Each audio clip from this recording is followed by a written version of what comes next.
సత్యవేడు నియోజకవర్గంలో పోలింగ్ జరుగుతున్న విధానాన్ని చూస్తూ ఉన్నాము. ప్రశాంతంగా జరుగుతుంది. ఓటర్లు కూడా చాలా బాగా ఓటింగ్ టర్నౌట్ అనేటువంటిది చాలా బాగుంది. ప్రజలందరూ ఇట్లా ప్రజాస్వామ్యంలో ఎన్నికలైనటువంటివి ఆయువు పట్టు ఈ విధంగా వచ్చి ఓటు వేయడం అనేటువంటిది ఎంతో శుభ పరిణామం, అభినందనీయం.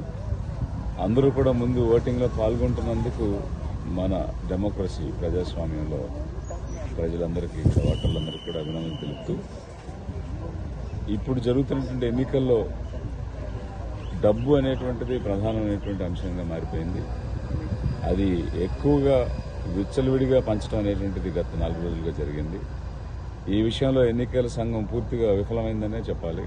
ఎందుకంటే మామూలు వ్యాపారస్తులు, ప్రయాణికులు క్యారీ చేసే డబ్బుని 100 సార్లు తనిఖీలు చేశారు. కానీ రాజకీయ పార్టీలు పంచే డబ్బుని ఎక్కడ తనిఖీ చేసి నిలుపుదల చేసి అది పంచకుండా ఉండే కార్యక్రమంలో మాత్రం విఫలమైందని చెప్పక తప్పడం లేదు. పూర్తిగా ప్రలోభాలకు గురి చేసి ఈ ఓటింగ్ జరిపించడం అనేటువంటిది ఏ విధంగానూ బాగుండలేదు.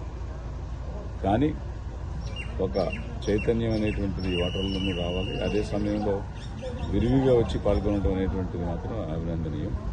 ఇది ప్రజాస్వామ్యంలో భావ వ్యక్తీకరణకు ఒక నిదర్శనంగా నిలుస్తుంది.